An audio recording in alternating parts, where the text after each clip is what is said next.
So it's been many years now since I've driven an uncomfortable car that I've built myself and made uncomfortable myself. And by uncomfortable, I mean no working windows, no ventilation, no fan, no air conditioning. And with rose tinted spectacles on, I don't remember it being that bad, and I kind of think it was probably fun. So with that in mind, and bearing in mind that I live in Sweden, which isn't the hottest country on the planet, I thought, while I'm doing other jobs, why don't I remove the air conditioning system on the Evo?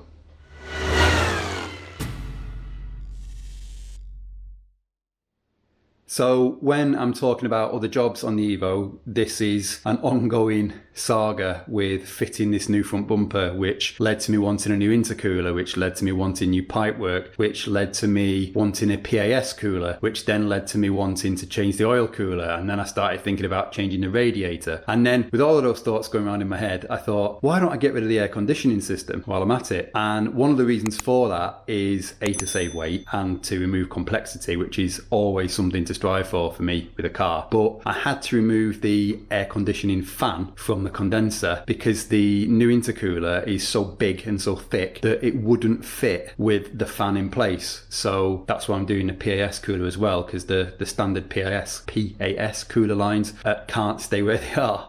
So with the fan off and me not being able to put it back on, I've gradually come around to the idea of actually, why don't I just remove the system itself and do that job? And it fouls a little bit on the headlights as well. So I'm justifying it to myself. Hopefully I'm not going to regret it. I'm going to try and remove it all without damaging it, but we will see whether that happens or not. I have ordered the RS belt. I'll put the part number up in the video for the shorter belt that you need. So that's on its way. So it's just a case of degassing the system, and then removing the condenser and the lines, and then removing the pump and the brackets and fitting a new belt, and that should be it. So let's have a look at what that means on the car, and then let's get started. So let's take a look at what it entails. So you've got the condenser, which is just about visible there. It's the little front shitty radiator.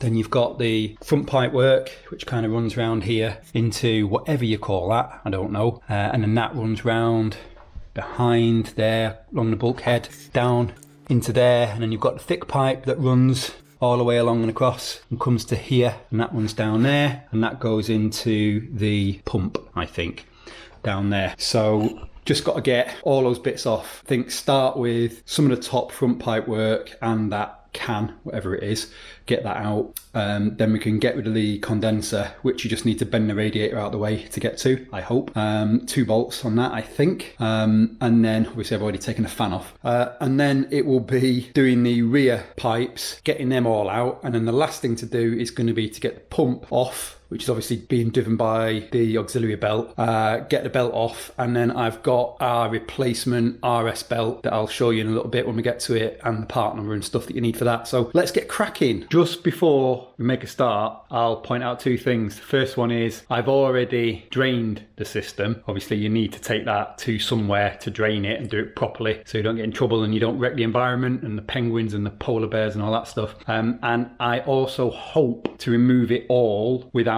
cutting the pipes, so it can be reinstalled at some point, because it's getting harder to find this stuff. So that is my plan. Obviously, if you don't want to keep the stuff and you don't want to reuse it at any point or sell it or anything, then you can just shear off the pipes and sort of cut them, and then you've got less work to do moving stuff to get to the pipes. Just thought I'd point it out before we get started.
And that's it. We're done with the pipe work and the can thing and the condenser. All done and dusted off the car, and you can get it off.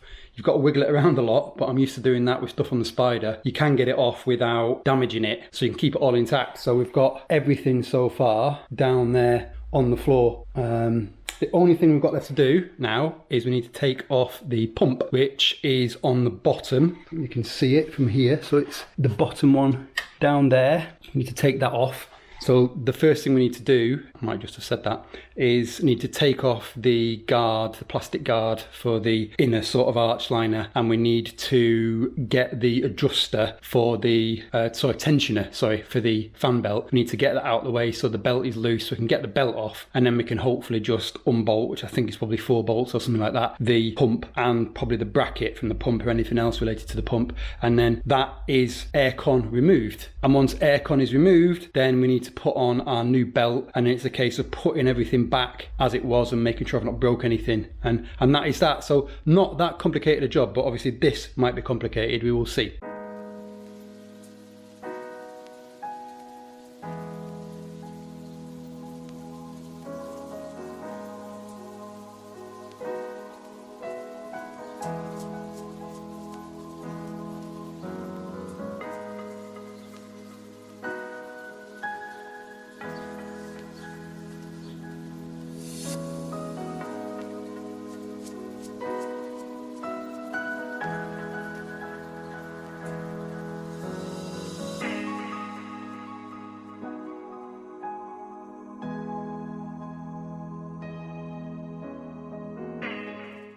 So that's the belt off. I don't know if you saw, but you can put an Allen key through the tensioner to lock it out of the way, which is what I did. So that was pretty useful.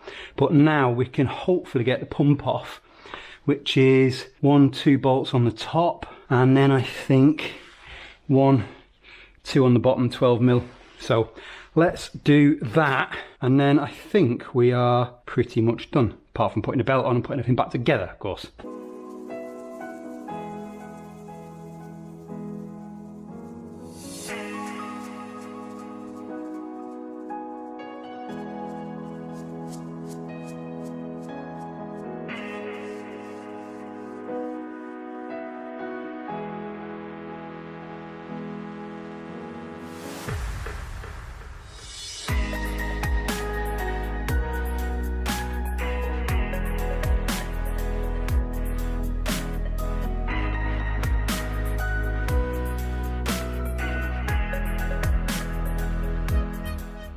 Okay, so that's everything off now. So that's the pump, the bracket, the fan, the lines, the can thing, the condenser, radiator. I've weighed it all because it was awkward to weigh, and that doesn't make for a good video, does it? The heaviest thing was the pump with the bracket, that's 9.8 kilos. Then it was the fan, which is 2.3 kilos, and then everything else was sub a kilo or just over a kilo. So the total figure, 16.171 kilos. So pretty decent, not amazing, but every little helps, right? And it's weight off the front of the car, it's decluttered the engine bay, it's got better airflow for the radiator and the front of the car, and kind of air passing through, which is always useful because this car gets hot under the bonnet. And it's also stopping robbing power from the engine having to run an additional pump, so the engine will retain a bit more power than it had. So all good things. Is it good enough for me to not bother about having air conditioning on a summer's day? We will find out in the summer. Hopefully I've not done a stupid thing. But the last thing I need to do now is I need to fit the RS belt, so I will get that done. I'll show you how to do that, and then I'll start putting everything back together, and I won't video that. So this is the belt that I bought. It's Gates Micro V, seems to be a good brand, and that is the part number there. So it's 6PK, which means it's 6 rib, and that is the length of it, 1445. So let's get this installed on the car, and then we can start putting everything back together.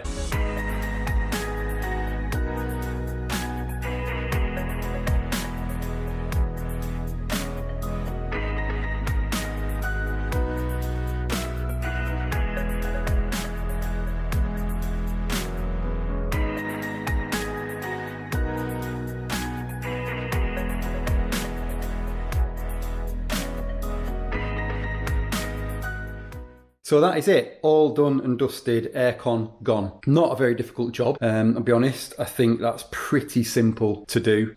Like I say, we will see in the summer whether I regret doing it or not, but at least because I've kept it all in kind of tact, it does mean that if I want to put it back in, I can't see myself doing that, but if I wanted to put it back in, I can put it back in. Two things I would add is, basically, there was a small fuse box there that was for the air conditioning unit, which is now there. The tank there, I'm going to do something else with that. I just wanted to clean up this space here a little bit. So you can see that I've tidied up the wiring there, and I've kept one relay there. And that relay is here.